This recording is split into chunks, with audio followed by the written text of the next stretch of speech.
Maryland 209100 phone, 301-587-8202 fax, 301-587-2711 Patricia Button, President the Commission on Preservation and Access 1416th Street, NW.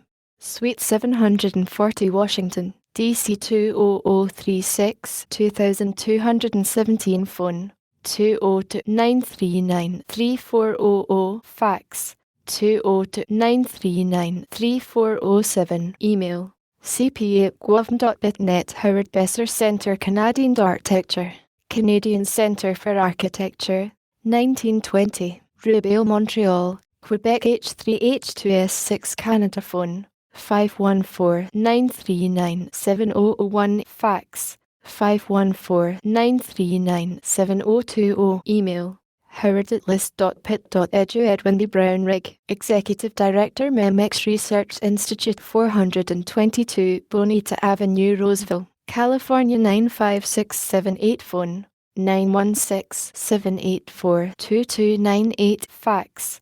916-786-7559 email, bitnet, memex@calstate.2 Eric M. Kalika, Vice President Chadwick Healy, Incorporated 1101 King Street, Alexandria, VA 223L4 phone, 800-752-05L5 fax, 703-683-7589 James Daly 4015 Deepwood Road, Baltimore, Maryland 212181404 phone, 410-235-0763 Ricky Irby, Associate Coordinator American Memory Library of Congress phone, 202-707-6233 fax, 202-707-3764 Carl Fleischhauer, Coordinator American Memory Library of Congress phone, 202-707-6233 fax, 202-707-3764 Joanne Freeman 2000 Jefferson Park Avenue, No. 7 Charlottesville, Virginia 22903 Prosser Gifford, Director for Scholarly Programs Library of Congress phone, 202-707-1517 fax, 202-707-9898 email, jeff@sec1.loc.gov Jacqueline Hess, Director National Demonstration Laboratory for Interactive Information Technologies Library of Congress phone, 202-707-4157 fax, 202-707-2829 Susan Hockey, Director Center for Electronic Texts in the Humanities, CATH, Alexander Library, Rutgers University 169 College Avenue, New Brunswick, New Jersey 08903 phone, 908-932-1384 fax, 908-932-1386 email, hockey@zodiac.rutgers.edu William L. Hutton, Vice President Business and Technical Development Imaging and Information Systems Group INET 6430 Rockall Ledge Drive, Suite 400 Bethesda, MD 208L7 phone, 301-564-6750 fax, 513-564-6867 Anar Kenny, Associate Director Department of Preservation and Conservation 701 Olin Library, Cornell University Ithaca, New York 14853 phone, 607-255-6875 fax, 607-255-9346 email, lydy@cornell.bitnet Ronald L. Larson, Associate Director for Information Technology, University of Maryland at College Park, Room B0224, McCulton Library, College Park, Maryland 207427011 phone, 301-405-9194 fax, 301-314-9865 email, larson@library.um.edu Maria L. Lebron, Managing Editor, The Online Journal of Current Clinical Trials, L333 H Street, NW, Washington, DC 20005 phone, 202-326-6735 fax, 202-842-2868 email, poopsales@govm.bitnet. Michael Lesk, Executive Director, Computer Science Research, Bell Communications Research, Incorporated, RM2A, 385 445 South Street, Morristown, New Jersey 07960 L9L0. Phone 201-829-4070. Fax 201-829-5981. Email lesk@belcor.com. Internet or Belcor !Lesk. Up. Clifford A. Lynch, Director, Library Automation, University of California, Office of the President, 300 Lakeside Drive, 8th floor, Oakland, California 946123350. Phone 510-987-0522. Fax 510-839-3573. Email Callerit2 Avra Michelson, National Archives and Records Administration, NSZRM, 14N 7th in Pennsylvania, NW, Washington, DC 20408. Phone 202-501-5544. Fax 202-501-5533. Email me@q.ne.gov. Ellie Milanes, Managing Editor, Perseus Project, Department of the Classics, Harvard University, 319 Boylston Hall, Cambridge,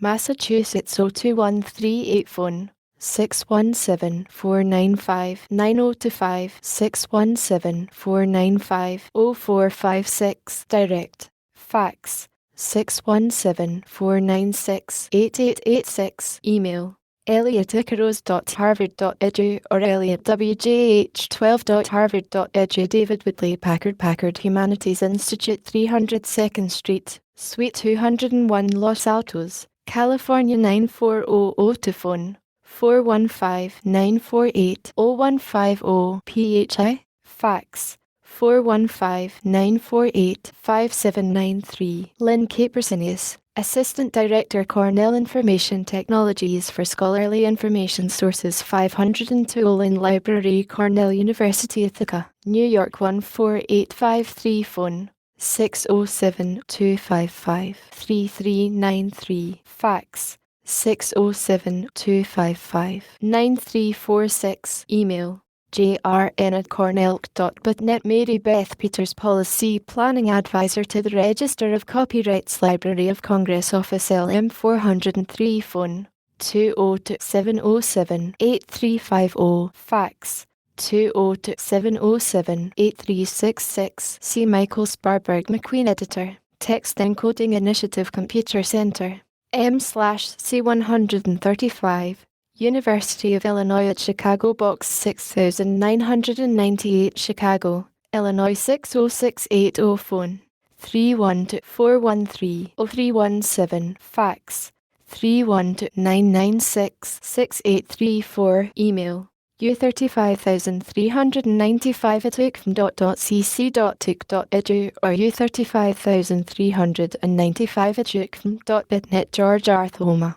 Chief Communications Engineering Branch, National Library of Medicine, 8600 Rockville Pike, Bethesda, Maryland 20894. Phone 301-496-4496. Fax 301-402-0341. Email thom@lhc.nlm.ne.gov. Dorothy Twilhig, Editor, The Papers of George Washington, 504 Alderman Library, University of Virginia, Charlottesville, Virginia 229032498. Phone 804-924-0523. Fax 804-924-4337. Susan H. Fitch, Team Leader, American Memory, User Evaluation, Library of Congress, American Memory Evaluation Project. Phone 202-707-9104. Fax 202-707-3764. Email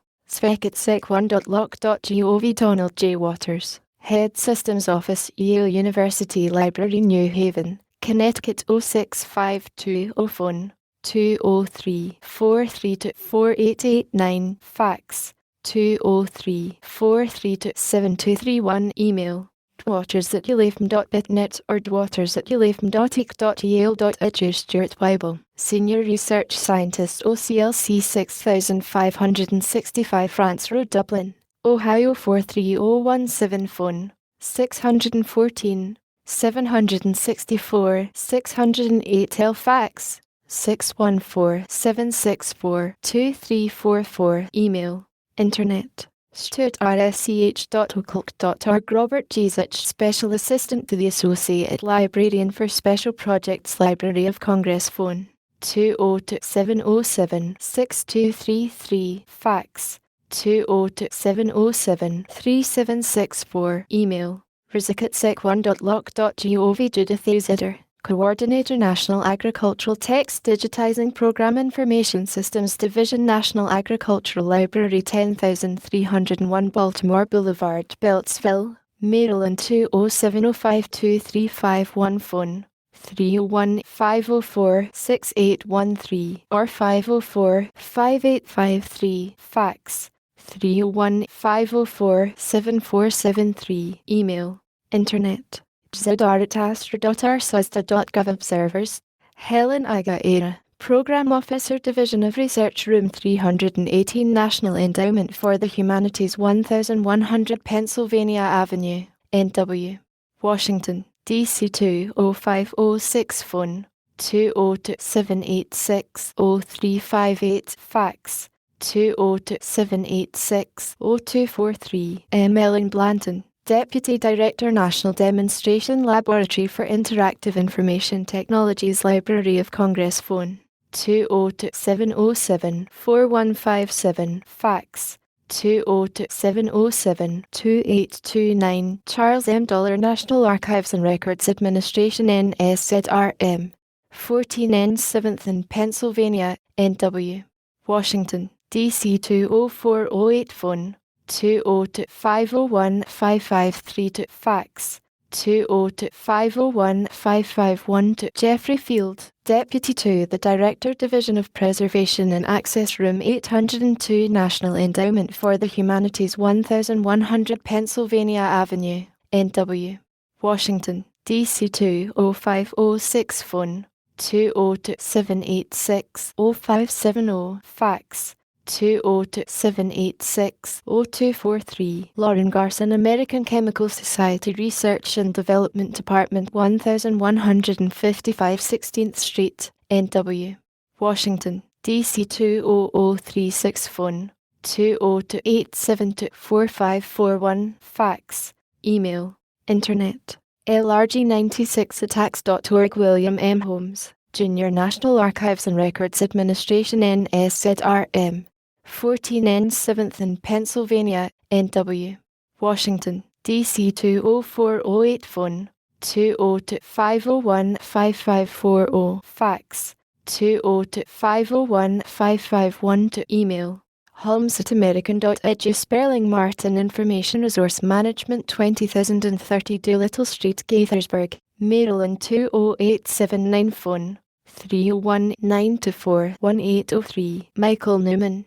Director, the Center for Text and Technology, Academic Computing Center, 238 Rice Science Building, Georgetown University, Washington, DC 20057 phone, 202-687-6096 fax, 202-687-6003 email, newman@govax.bitnet, newman@govax.georgetown.edu. Barbara Paulson, Program Officer, Division of Preservation and Access, Room 802, National Endowment for the Humanities, 1100 Pennsylvania Avenue, NW, Washington, DC 20506 phone, 202-786-0577 fax, 202-786-0243 Alan H. Renner, Senior Academic Planning Analyst, Brown University Computing and Information Services, 115 Waterman Street Campus, Box 1885, Providence, RI 02912 phone, 401-863-731 fax, 401-863-7329 email, bitnet, Alan@Brownmore internet, Alan@brownmdoc.brown.edu. Susan M. Sivertson, President, Chadwick Healy, Incorporated, 1101 King Street, Alexandria, VA 223L4 phone,